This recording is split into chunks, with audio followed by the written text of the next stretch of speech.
My best friend of 20 years was taking my paycheck before I even got it. I found out why.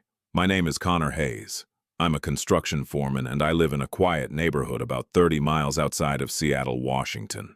For the past 20 years, I've been swinging hammers, pouring concrete, and building homes for families all across the Pacific Northwest. My hands are calloused, my back aches most mornings, but I've always been proud of the honest living I make. I have a beautiful wife named Sarah, two incredible kids, Emma, who's 14, and Jake, who's 12, and for most of my adult life, I thought I had it all figured out. I thought I knew the people closest to me, especially Derek Williams, my best friend since we were 19 years old, fresh out of community college. Both of us dreaming about making something of ourselves in the construction business.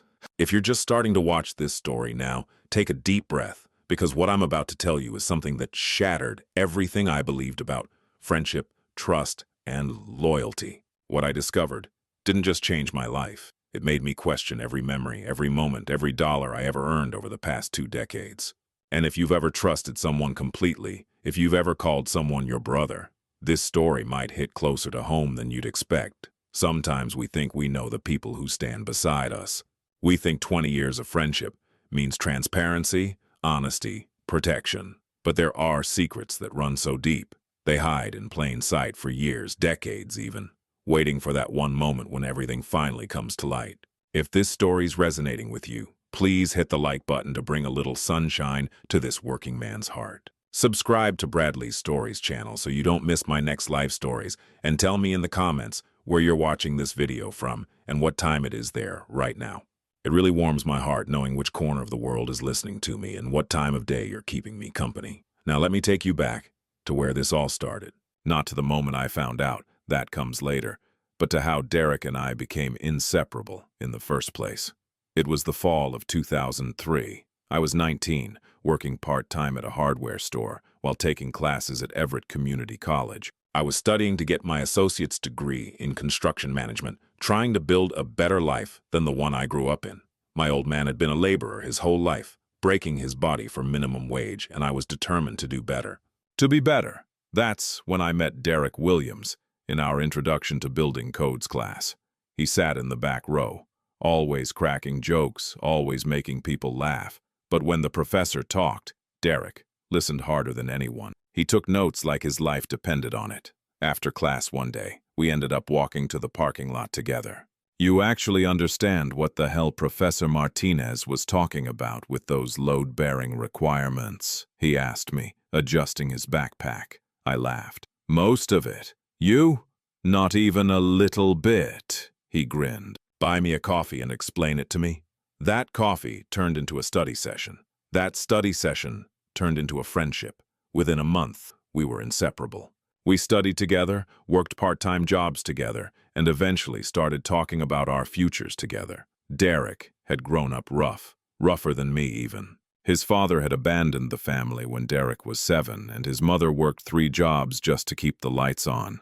He understood what it meant to be hungry, to be scared, to want more than life was offering. "One day, Connor," he told me over beers one night when we were 20, "you and me, we're gonna run our own crew, maybe even our own company. We're gonna build houses that families actually want to live in. Quality work, honest work, and we're gonna take care of each other. Brothers, man, for life." I raised my bottle to his. Brothers for life. And I meant it. God help me, I meant every word. After we graduated, we both got hired by Cascade Construction, a mid-sized company that specialized in residential developments. We started as laborers, the lowest rung on the ladder, carrying materials, cleaning up job sites, doing whatever the foreman told us to do. But we worked hard. We showed up early, stayed late, and learned everything we could from the experienced guys. Derek was always the charmer. He could talk to anyone, the bosses, the clients, the other workers. People liked him instantly. Me, I was quieter, more focused on the work itself. We complemented each other perfectly. By the time we were 25, we'd both been promoted to lead carpenters. By 30, I'd made foreman, and Derek was right there beside me as assistant foreman. We built our lives in parallel. I met Sarah when I was 26 at a friend's barbecue. She was a nurse at Swedish Medical Center, smart and kind with this laugh that made everything feel lighter. We got married 2 years later, and Derek was my best man. He gave a speech that night that had everyone crying and laughing at the same time. Connor Hayes is the most stubborn, hard-working, loyal son of a gun I've ever met, Derek had said, raising his glass. And I should know because I've been annoying him for almost 10 years now. Sarah, you're getting a good one. And Connor, brother, you're getting way better than you deserve. Everyone laughed. Sarah squeezed my hand, and Derek caught my eye across the room with that grin of his, the one that said, "I got you, man, always." Derek got married a year after me to a woman named Monica. She was a teacher, patient and warm. They had a son, Tyler, around the same time Sarah and I had Emma. Our families became intertwined. Sunday barbecues, kids' birthday parties, holidays together. Derek and Monica were Emma's godparents. Sarah and I were Tyler's. We weren't just friends, we were family. The years rolled by like that, predictable, comfortable, good. We worked together, raised our families together, celebrated victories and weathered losses together. When Derek's mother passed away from cancer in 2015, I was the one who held him while he cried. When Sarah had complications with Jake's birth, and we nearly lost them both, Derek was at the hospital every single day, bringing me coffee and making sure I ate. That's what brothers do, right? They show up, they stay, they protect each other. At least that's what I thought. The thing about construction work is that the pay can be unpredictable. We got paid every 2 weeks, but the amount varied depending on the projects we were working on, overtime hours, bonuses for finishing jobs early. Some checks were bigger than others, but over the years I'd gotten used to a certain rhythm. I knew approximately what to expect. Sarah handled most of our family finances. She was better with numbers, better at planning, better at making sure the bills got paid on time. I just deposited my checks and trusted her to manage the rest. It worked for us. She never complained, never said we were struggling. We lived modestly, but comfortably. We took small vacations, kept the kids in decent clothes, had a little emergency fund saved up. Or at least I thought we did. It started about 6 months ago, in April of this year. Sarah and I were sitting at the kitchen table after the kids had gone to bed, and she had her laptop open with our banking app pulled up.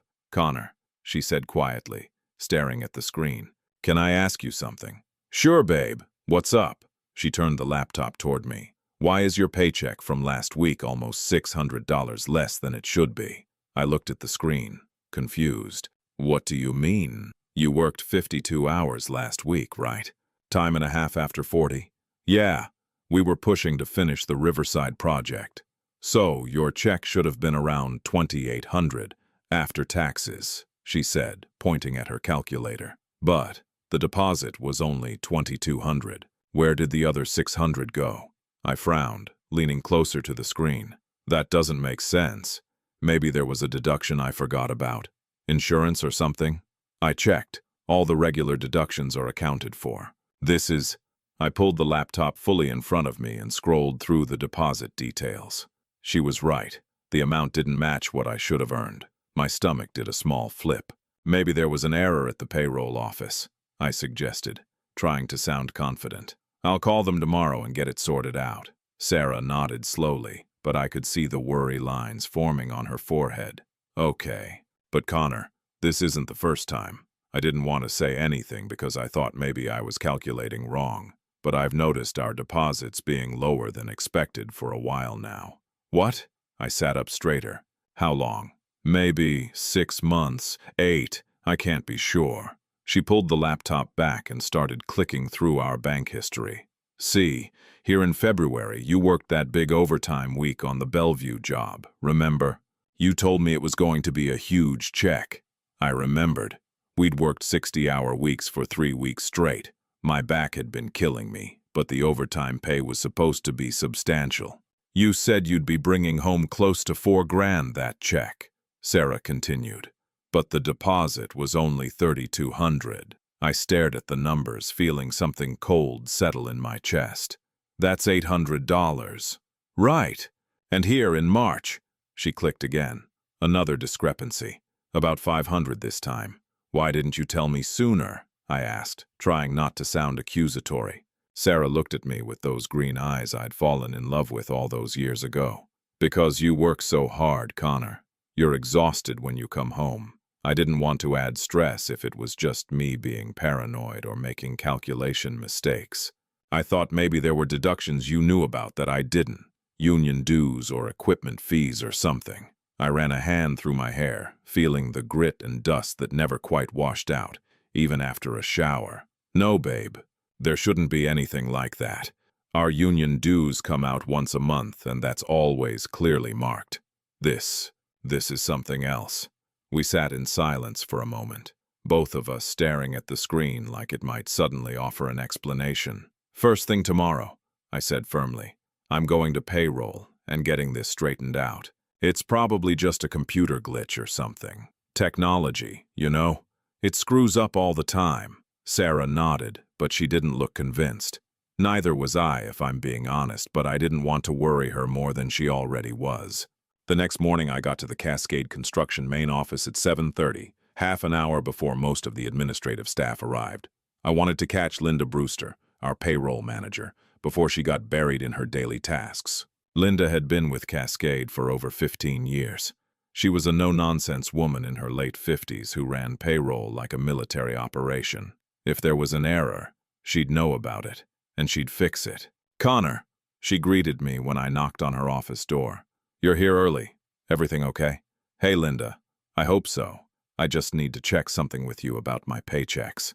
I sat down across from her desk. My wife noticed some discrepancies in the deposit amounts.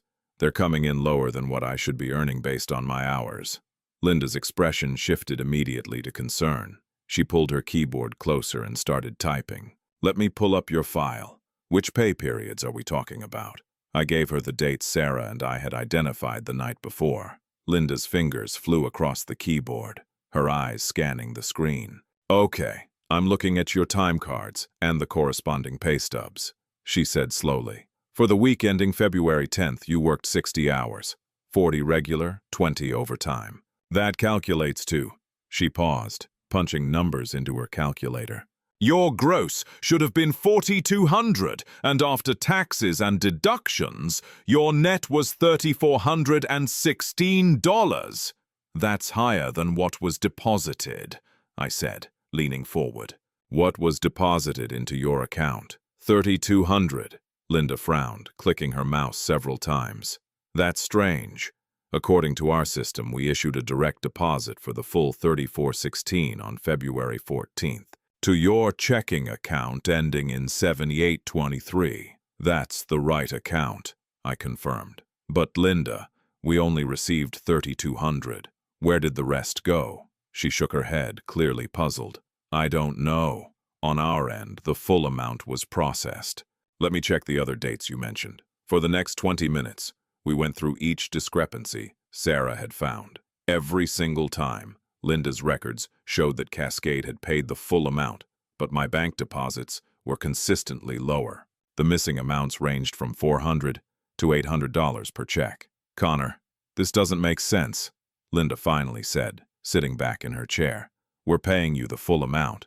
I can print out the wire transfer confirmations if you need them, but somehow between our bank and yours, money is disappearing." "That's not possible, though, right?" I asked, feeling a knot forming in my stomach. "Banks don't just lose money." "No, they don't." Linda's expression was serious now. "Connor, I think you need to go to your bank and talk to them directly. Take these printouts with you." She handed me a stack of papers showing the full payment amounts. "There's something going on with your account, and it's not on our end."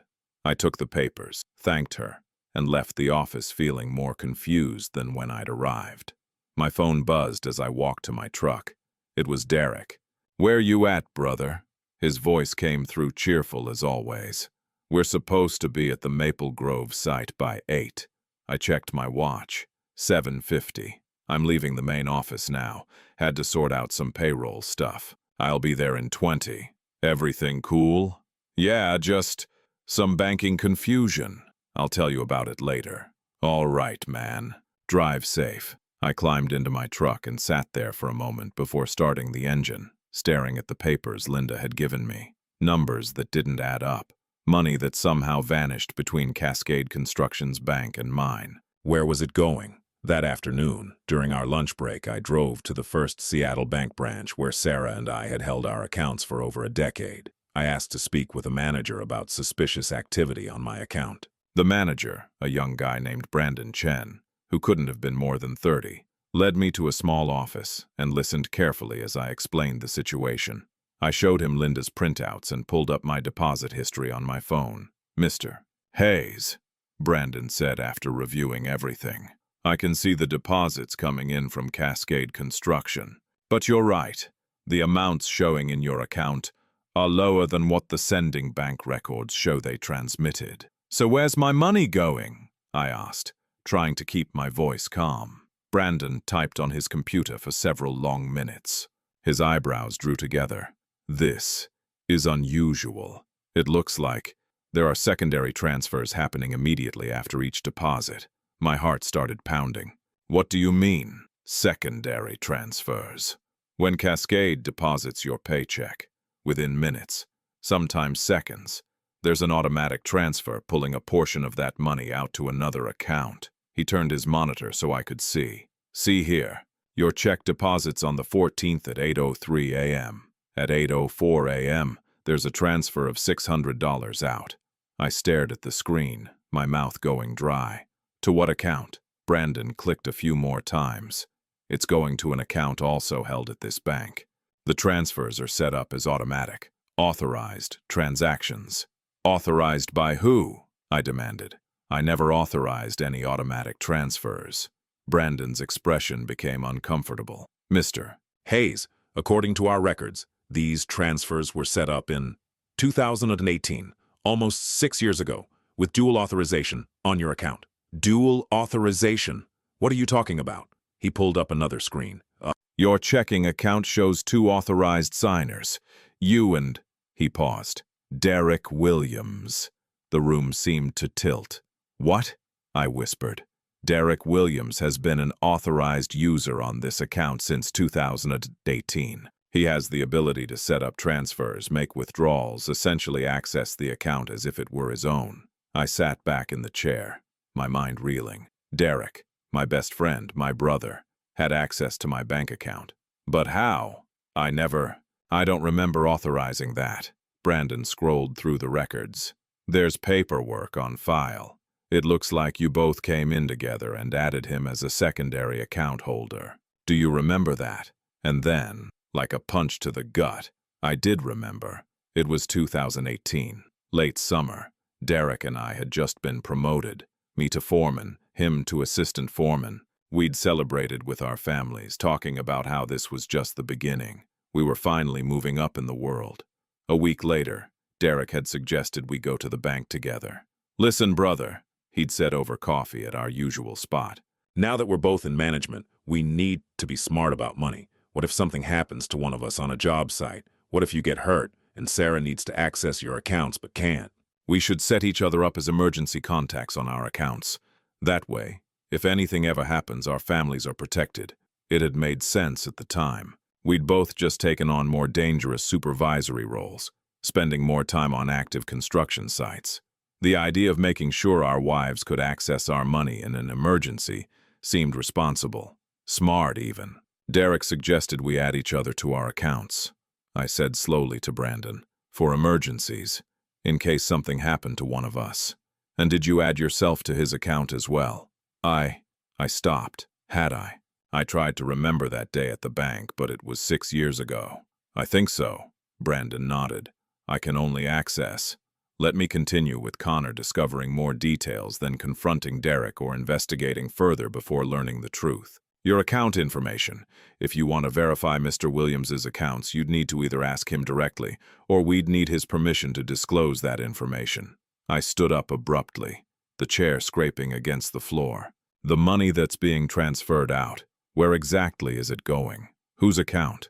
Brandon looked uncomfortable again. "I can't disclose account holder information for other accounts, Mr. Hayes. Privacy regulations." "That's my money," I said, my voice rising. "Money that was earned by me, supposed to be deposited into my account, and it's going somewhere else. You're telling me I can't even know where my own money is going? I understand your frustration, but Can you at least tell me if it's going to Derek Williams's personal account? Brandon hesitated, then shook his head. I really can't, Mr. Hayes. What I can tell you is that these transfers appear to be going to a business account, not a personal checking account. Beyond that, I'm not authorized to share details. A business account, that was something at least. Can you remove his authorization from my account right now? I asked. Yes, absolutely. And I'd recommend changing your online banking passwords immediately as well. Brandon started typing.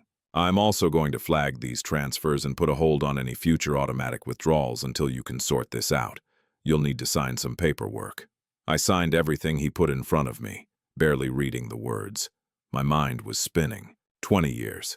Derek and I had been best friends for 20 years. We'd built our careers together, raised our families together. He'd held my daughter when she was hours old. I'd carried his mother's casket at her funeral. And for the last 6 years, or maybe longer, who knows, he'd been stealing from me. No, not stealing. He had authorization. I'd given it to him. But taking money without telling me, hiding it, lying by omission every single day for years. That was betrayal. I walked out of the bank in a daze, clutching the paperwork Brandon had given me. My phone showed it was almost 1:30. Lunch break was over. I was supposed to be back at the Maple Grove site. I sat in my truck in the bank parking lot and stared at my phone. Derek's name was right there in my favorites.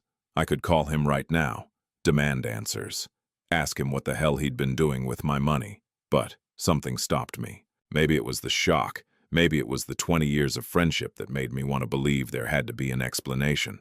Or maybe, deep down, I was afraid of what the truth might be. Instead, I called Sarah. Connor? She answered on the second ring. Did you find out anything? You need to sit down, I said quietly. I heard her moving, the sound of a door closing. She must have stepped away from the nurse's station. What is it? You're scaring me. I told her everything. Linda's confirmation that Cascade was paying the full amounts. The bank manager's discovery of the automatic transfers. Derek's name on my account. The silence on the other end lasted so long, I thought the call had dropped. Sarah, Derek. Her voice came out strangled. Derek has been taking money from our account. It looks that way. For how long? I don't know. At least 6 years, maybe longer. The bank manager said the transfers started in 2018, but who knows how long before that. Connor, that's... She stopped. I heard her breathing, fast and shallow. That's tens of thousands of dollars. Maybe more. I hadn't let myself do the math yet. But she was right. If he'd been taking $400 to $800 every 2 weeks for 6 years, it could be over $70,000, I said, the number making me feel sick. Oh my God, Sarah's voice cracked. Connor, what are we going to do? That's Jake's college fund. That's the money we've been trying to save for Emma's braces. That's the down payment we wanted to make on a bigger house. All the things we'd been putting off, telling ourselves we just needed to save a little more, work a little harder, be a little more patient. And the whole time, the money we thought we didn't have was being siphoned away by my best friend. I'm going to talk to him, I said. When? Tonight. After work. I'll go to his house. Connor, be careful. Sarah's voice was tight with anger now. If he's been stealing from us for years, if he's been lying to your face every single day, I don't know who this person is. And neither do you. She was right. The Derek I thought I knew wouldn't do this. Couldn't do this. Which meant I didn't actually know Derek Williams at all. I'll be careful, I promised. I love you. I love you too. Please just come home safe. I hung up and sat there for another long moment before starting the truck. I had to go back to work. Had to face Derek. Had to pretend for the next few hours that everything was normal. The drive back to the Maple Grove site took 15 minutes. It was a new development of townhomes going up on the north side, 12 units total, at various stages of completion. I could see the crew scattered across the site as I pulled in. Derek's truck was parked in its usual spot next to where mine should have been. I parked and grabbed my hard hat from the passenger seat. As I walked toward the main structure, I saw Derek coming toward me. His own hard hat under his arm, that familiar, easy grin on his face. There he is, Derek called out. Thought you got lost, brother. Everything sorted out at the bank. I looked at him, really looked at him, maybe for the first time in years. Same Derek I'd always known. Tall, lean, always moving like he had energy to burn. Laugh lines around his eyes from 20 years of jokes and smiles. The small scar on his chin from when we'd been framing a house in 2009 and a board had kicked back. I'd been there when he got that scar, driven him to the emergency room, sat with him while they stitched it up. Yeah, I heard myself say. All sorted out. The lie tasted like ash in my mouth. Good deal, man. Derek clapped me on the shoulder as we walked toward the site. You had me worried. You sounded weird on the phone. Just tired, I said.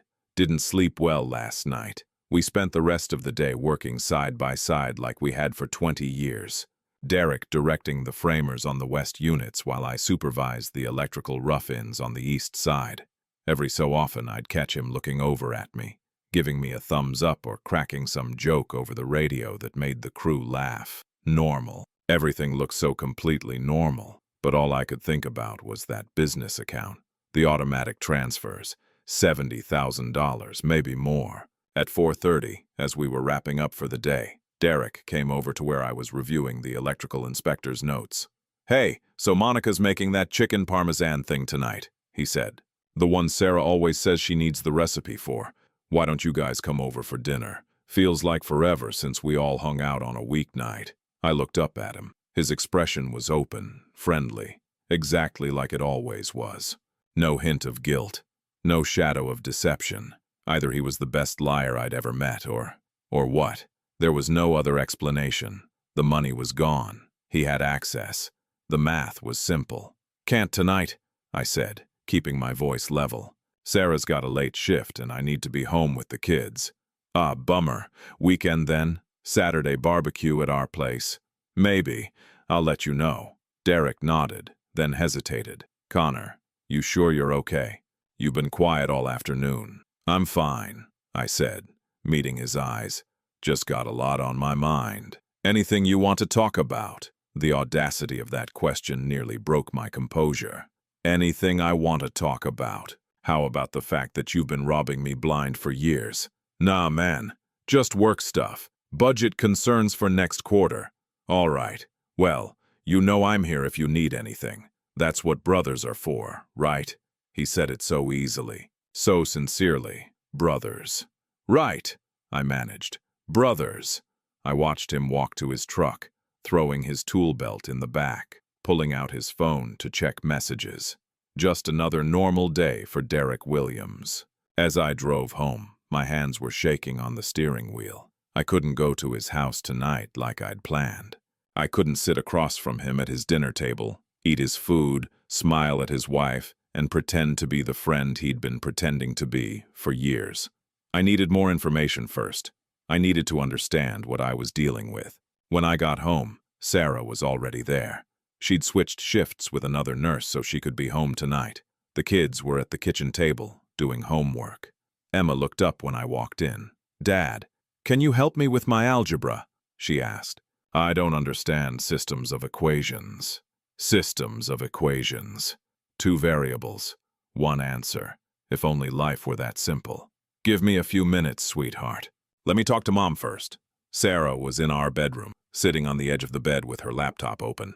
When I walked in and closed the door, she looked up with red-rimmed eyes. I've been going through our bank statements for the past 5 years, she said quietly. Every single one I could access online. Connor, he's been doing this since at least 2019. Probably earlier, but that's as far back as the online records go. How much?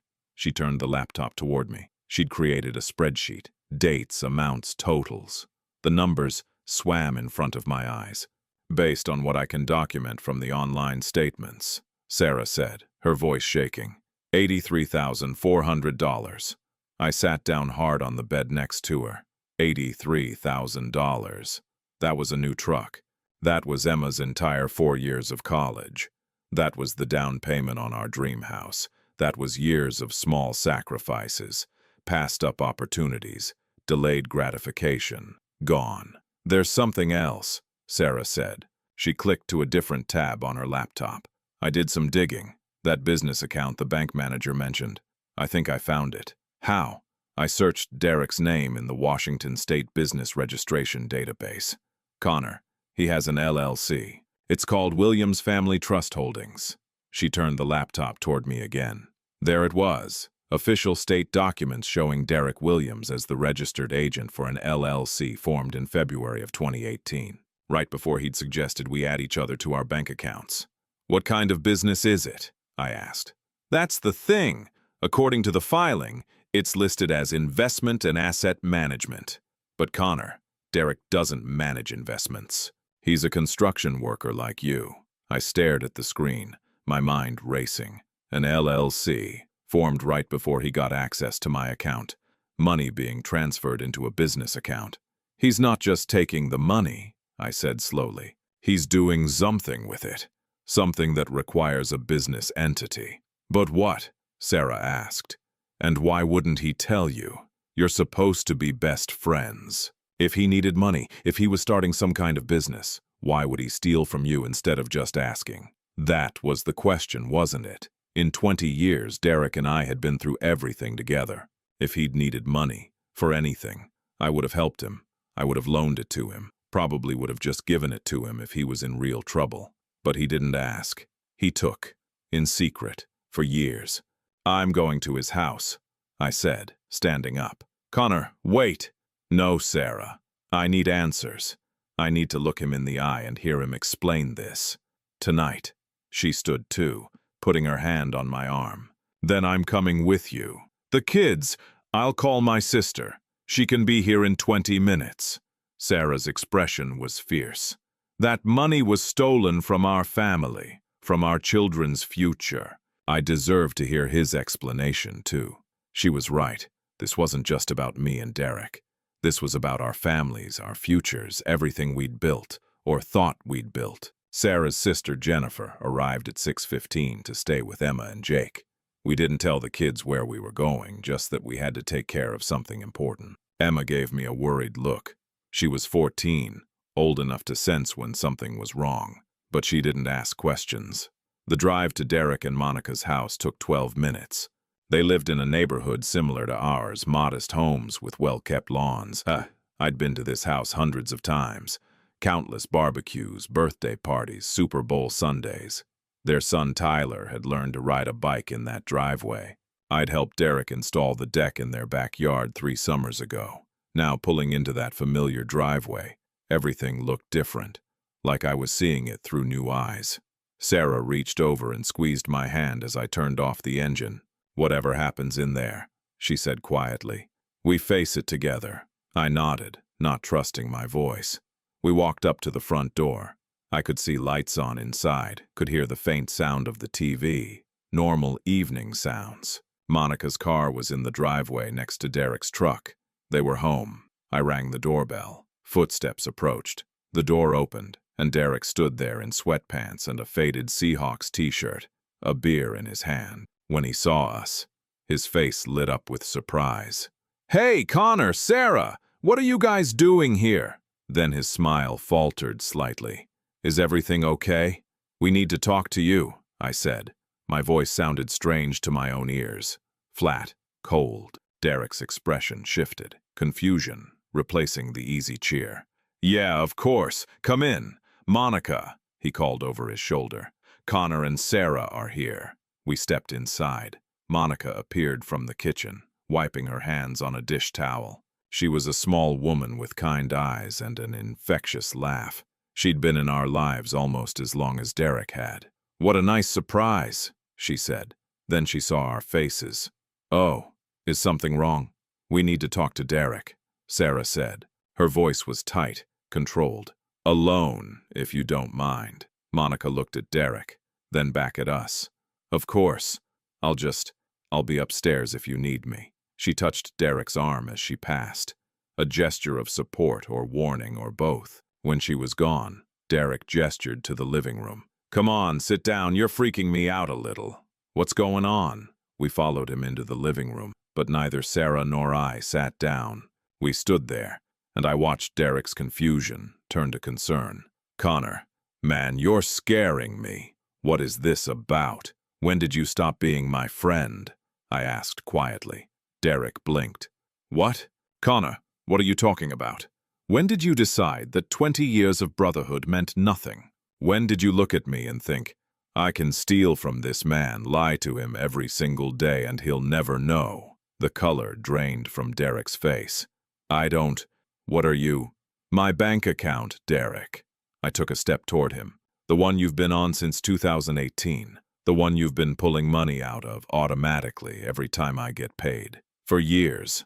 He stood frozen, the beer still in his hand. I watched emotions flicker across his face.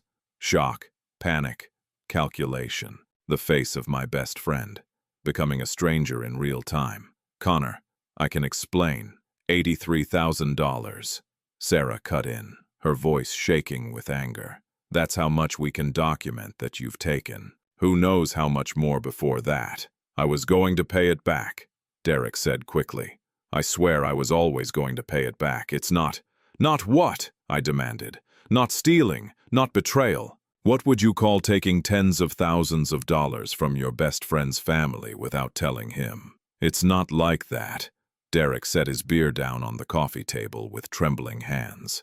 Connor, please, just let me explain. There's a reason, a good reason. Then explain, I said, my voice hard.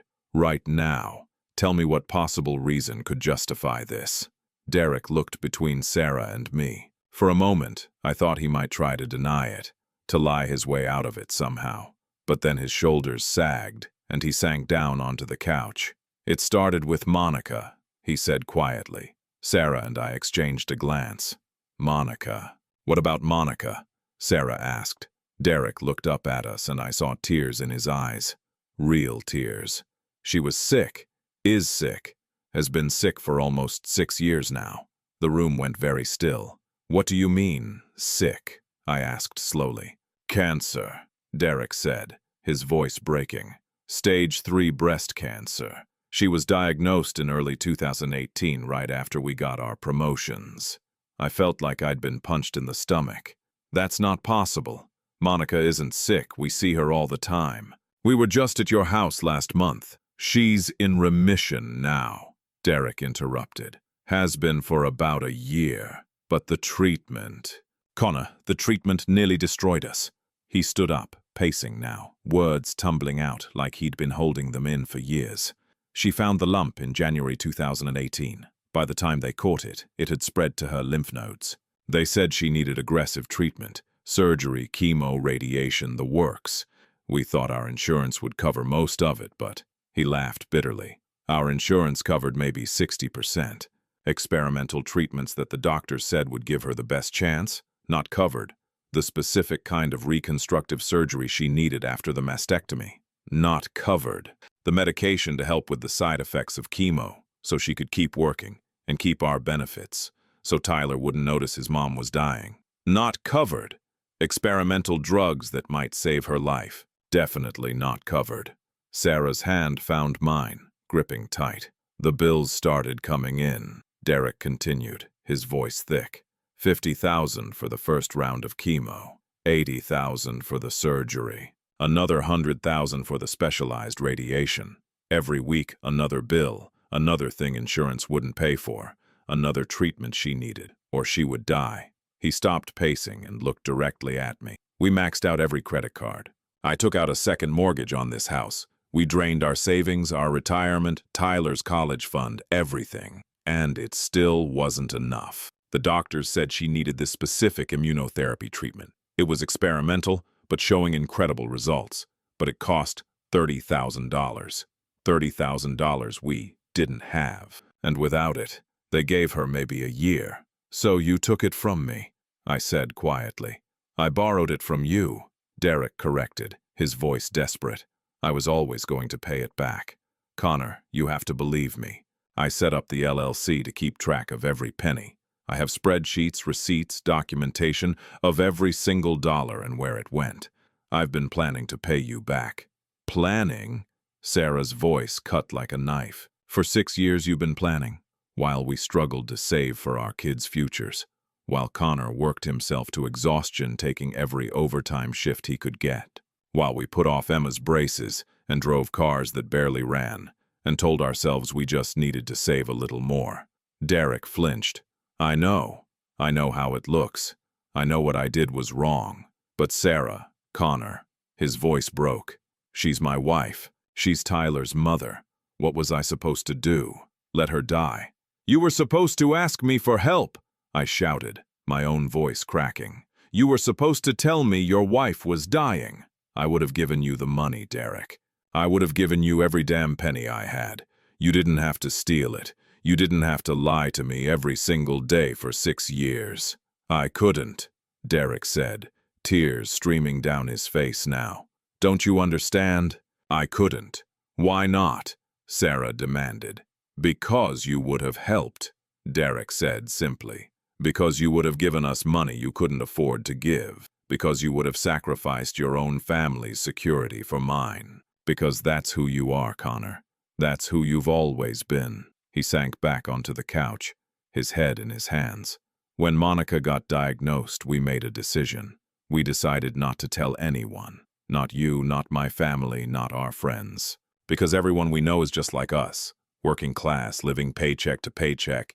If we told you, you would have insisted on helping. You would have organized fundraisers, passed around collection plates, drained your own savings to save Monica. And I couldn't let you do that.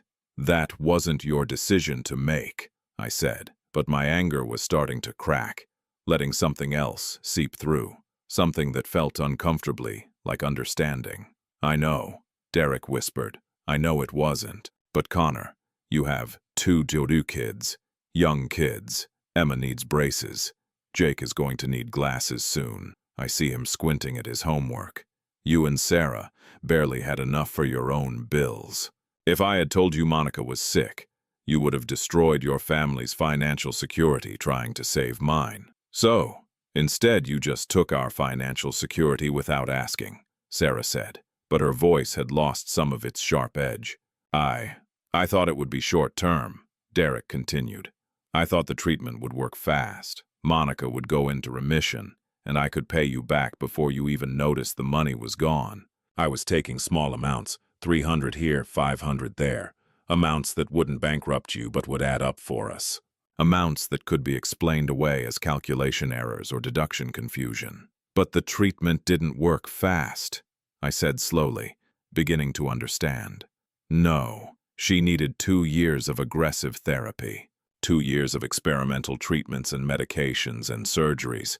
2 years of bills that just kept coming, and the small amounts I was taking, they weren't enough. So I took more, and more. Always thinking, just a little more. Just until she's in remission. Just until I can get back on my feet. He looked up at us with red, swollen eyes.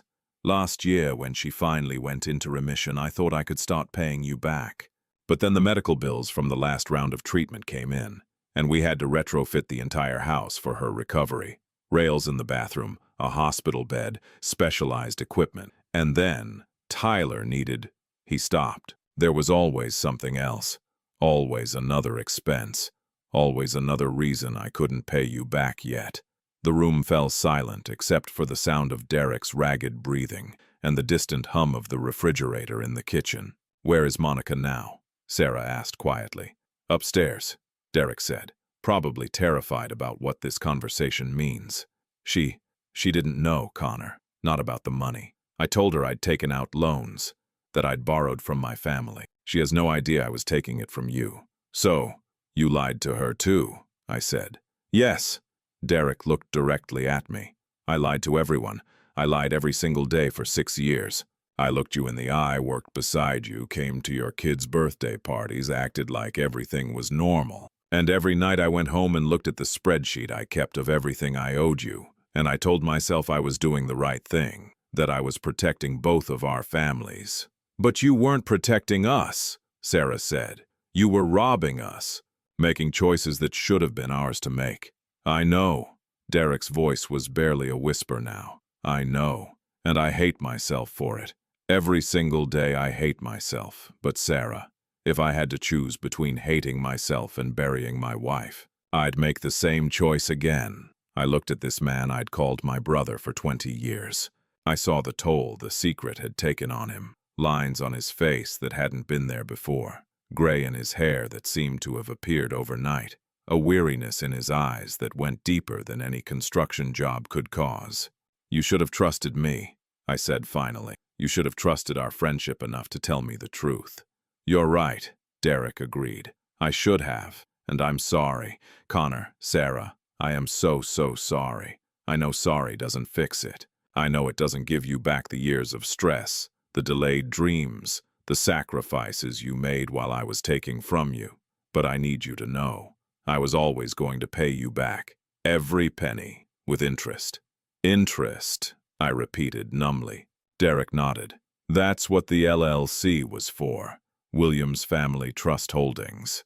I've been documenting everything, treating it like a legal loan. I calculated interest at 5% annually. According to my records, with the principal and accumulated interest, I owe you," he paused, swallowing hard, $97,412. The number hung in the air between us. "How?" Sarah asked. "How are you ever going to pay that back? You make the same as Connor. You have the same bills we do. You have medical debt on top of everything else. Derek, that's impossible." "I know," he said. "That's why." He stood up and walked to a desk in the corner of the room, pulling out a folder. "That's why I did this." He handed me the folder. Inside were papers, official-looking documents with legal letterhead. I scanned the first page, then the second, my eyes widening. "You're selling the house," I said. "Monica and I talked about it last month. She's in remission. Tyler's graduating high school next year and heading to college. We don't need this big house anymore. We've already talked to a realtor. In this market, even with the second mortgage, we'll clear about $150,000 from the sale." He pointed to the papers. "We're buying a small condo near the university so Tyler can live at home during college, save on dorm costs. The rest of the money, it's yours, Connor. Every penny we don't need for the condo down payment goes to paying you back. With the sale, I can give you everything I owe you, plus extra, for the years of stress and—" "Stop," I said. Derek stopped, looking at me with fear in his eyes. I looked down at the papers in my hands.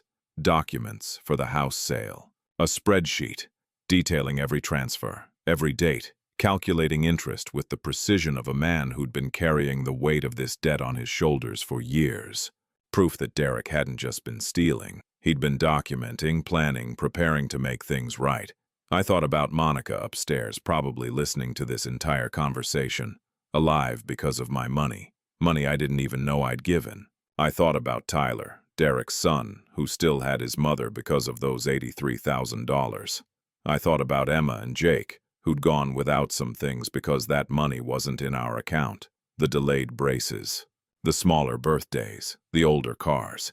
But then I thought about all the times Derek had been there for me. When my father died suddenly when I was 26, and Derek had taken care of all the funeral arrangements because I was too broken to function. When Sarah had that difficult pregnancy with Jake, and Derek had worked my shifts and his own so I could be at the hospital. When I'd torn my rotator cuff 3 years ago, and Derek had covered for me, done my work and his, to make sure I didn't lose my job. 20 years of friendship, 20 years of brotherhood, and 6 years of desperate, terrible choices made by a man trying to save his wife's life. "Sarah," I said quietly, not taking my eyes off Derek, "can you go get Monica? She should be part of this conversation." Sarah hesitated, then nodded and headed upstairs. I heard her knock on a door, heard quiet voices, then footsteps on the stairs. Monica appeared in the doorway looking small and terrified. She'd lost weight. I could see that now. See the signs I'd missed or explained away over the past few years. The scarves she'd worn that I thought were just fashion choices. The times she'd been too tired for gatherings. The way she'd sometimes moved carefully, like her body hurt. All the signs of someone fighting cancer, fighting for her life. And I hadn't seen them. None of us had, because Derek had hidden it so well. "Monica," I said gently, "did you know Derek was taking money from my account?" She shook her head, tears already streaming down her face. "No, I swear, Connor. I thought..." He told me he'd borrowed from his mother's life insurance policy. I thought we were paying back the insurance company. I had no idea he was taking from you. If I'd known—" Her voice broke. "If I'd known, I would have stopped treatment. I would have refused the medications. I wouldn't have let him do this to you." "But you'd be dead," Sarah said softly. Monica looked at her, then nodded. "Maybe. Probably. But at least Derek wouldn't have had to betray his best friend to keep me alive." I set the folder down on the coffee table and walked over to Derek. He stood there, my best friend of 20 years, looking at me with the same fear I'd seen in Ethan's eyes that night, the fear of someone who'd been caught, who knew they'd done wrong, who was waiting for punishment. But Derek wasn't Ethan. He wasn't a child being abused by someone who should have protected him. He was a grown man who'd made an impossible choice in an impossible situation. "You don't get to sell your house," I said. Derek's face crumpled. "Connor, please, no. Listen to me." I put my hand on his shoulder. "You don't get to sell your house. You don't get to uproot Monica while she's still recovering. You don't get to take Tyler away from his friends before his senior year. You don't get to sacrifice your family's stability to pay back a debt that—" I stopped, feeling the tears building in my own eyes. "That saved Monica's life." Derek stared at me. "Connor, what are you saying?" I looked at Sarah, my incredible wife, who'd been so angry just minutes ago. She was crying now, looking at Monica, and I knew she was thinking the same thing I was. "Sarah," I said, "if someone had taken money from us to save your life, and I found out about it years later, what would you want me to do?" Sarah wiped her eyes and looked at Derek, then at Monica. "I'd want you to thank them for saving me." I turned back to Derek. "Consider the debt paid." "What?" Derek's voice cracked. "Connor, no, I can't." "You saved your wife's life," I said. "You used my money to do it, without my permission, which was wrong. It was absolutely wrong. But Derek, if you had asked me, if you had called me that day in 2018 and said Monica has cancer and I need $30,000 or she's going to die, what would I have said?" Derek closed his eyes. "You would have given it to me. Damn right I would have. I would have emptied my entire savings account. I would have taken out loans. I would have sold my truck. I would have done whatever it took to help save Monica's life, because that's what family does." "But I didn't give you that choice," Derek said. "No, you didn't. And I'm angry about that. I'm furious that you lied to me for 6 years, that you took away my right to make that decision myself, that you carried this weight alone when you should have let me help you carry it." I gripped his shoulder tighter. "But Derek, I would rather have been robbed by my best friend and have Monica alive than have kept my money and gone to her funeral. Do you understand that? The money is gone either way in that scenario. At least this way, she's here." "I don't deserve your forgiveness," Derek whispered. "Probably not," I agreed. "Not yet. Maybe not for a long time. But you're my brother, and Monica is family, and Tyler is my godson. And I'd rather have all of you in my life, damaged and complicated as it is, than have $97,000 and a clean conscience." Derek broke then, truly broke, sobbing into his hands. Monica rushed to him, wrapping her thin arms around him. Sarah came to stand beside me, and I put my arm around her. We stood there in Derek's living room, the 4 of us who'd built our lives together, who'd raised our children together, who'd weathered so much and were now weathering this. "I'm not saying everything is fine," I said after a moment. "I'm not saying trust is magically restored. You lied to me, Derek, for years. That's going to take time to rebuild, but I'm saying we start over from here. Honest. No more secrets. No more hidden accounts. You keep your house, you keep your family stable, and you spend the next however many years proving to me that our friendship means as much to you as it does to me." Derek looked up, his face streaked with tears. "How do I even begin to do that? You start by telling me the truth about everything from now on. You start by letting me actually be there for you instead of shutting me out. You start by trusting that when I say I'm your brother, I mean it, through the good and the bad and the really, really complicated." Sarah squeezed my hand. "And Monica, you tell us when you're not feeling well. You let us help with doctor's appointments and rides to physical therapy and whatever else you need. No more hiding. No more protecting us from the hard stuff. Monica nodded, unable to speak. We spent the next 3 hours talking, really talking, for maybe the first time in 6 years. Monica told us about the diagnosis, the fear, the treatments that made her wish for death some days. Derek told us about the sleepless nights, the mounting bills, the desperate feeling of watching his wife waste away while he worked overtime trying to pay for one more treatment, one more medication, one more chance. They told us about the days Monica was too weak to get out of bed, and Derek had to take care of everything. Tyler, the house, work, the medical bills, while maintaining the fiction that everything was fine. About the times they'd sit in the car in the hospital parking lot after a treatment, just crying together, terrified and exhausted, and so alone. "Why didn't you tell us?" Sarah asked at one point. "Even without asking for money, why not tell us you were going through this?" "Because the moment we told you, it would have become real in a different way," Monica said quietly. "In our house, with just Derek and Tyler and me, I could still be Mom, still be me. But if everyone knew, if you all knew, I'd become cancer patient Monica, the sick friend, the one everyone worries about and treats carefully. I'd see the pity in your eyes every time you looked at me. I couldn't bear that." "So you bore it alone," Sarah said. "We bore it alone," Derek corrected, "as a family, and it was hell, but it was our hell and we survived it. Until now I thought that was enough, but I see now, we should have let you in. We should have trusted you with the truth." As midnight approached, we finally prepared to leave. At the door, Derek pulled me into a fierce hug. "I don't deserve you as a friend," he said into my shoulder. "Probably not," I agreed. "But you're stuck with me anyway. That's what brothers means." When we got home, Sarah and I sent Jennifer home and sat together on our porch in the quiet darkness. The kids were asleep. The neighborhood was still. "Did we just forgive someone for stealing $83,000 from us?" Sarah asked. "I think we did," I said. "Are we crazy?" I thought about that, about the money we'd never see again, about the years of struggle that could have been easier, about all the things we'd put off and done without. And then I thought about Monica's thin arms around Derek, about Tyler still having his mother, about the fact that my best friend's wife was alive and in remission and had a future. "Maybe," I said finally, "but I think it's the kind of crazy I can live with." Sarah leaned against me. "Me too.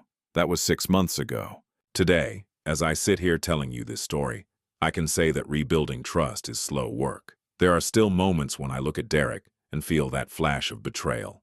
Still times when I check my bank account and remember what it felt like to discover the missing money. Still conversations that are more careful than they used to be, like we're both afraid of saying the wrong thing, but there are good moments too. Monica's latest scan came back clear. She's been cancer-free for 1.5 years now. She's gained weight, started teaching part-time again, laughing more. She pulls me aside sometimes and thanks me with tears in her eyes, and I have to remind her that I didn't really have a choice in the matter. But I'm glad the money went to saving her life instead of sitting in a savings account earning minimal interest. Derek is different now, more open, more vulnerable. He tells me when he's struggling instead of pretending everything is fine. When their medical bills are overwhelming, he lets me know, and Sarah and I help where we can. Not because we have to, but because we want to. Last month, Derek sat down with me and showed me his financial recovery plan. He's been working with a debt counselor, slowly chipping away at the medical bills. He offered again to start paying me back. Small amounts, whatever he can afford. But I told him the same thing I told him that night. The debt is paid. Monica's life was worth every penny. "But Connor," he'd said, "it's your kid's college fund, Emma's braces, all those things you sacrificed." "Our things," I interrupted. "Just things. Monica is a person. Tyler's mother, your wife, our friend." I'd make the same choice every time, Derek. He'd cried again. I think he'll probably cry about this for years. Guilt is like that. It doesn't disappear just because you're forgiven. What I learned from all of this is that life isn't simple. There are no clear villains, no obvious heroes. There's just people making impossible choices in impossible situations, trying to protect the ones they love. Derek was wrong to take my money without asking. He was wrong to lie for years. He was wrong to make choices about my financial future without my consent. All of that is true, but he was also a desperate man watching his wife die, willing to sacrifice anything, including his oldest friendship, to save her. And that's something I understand now.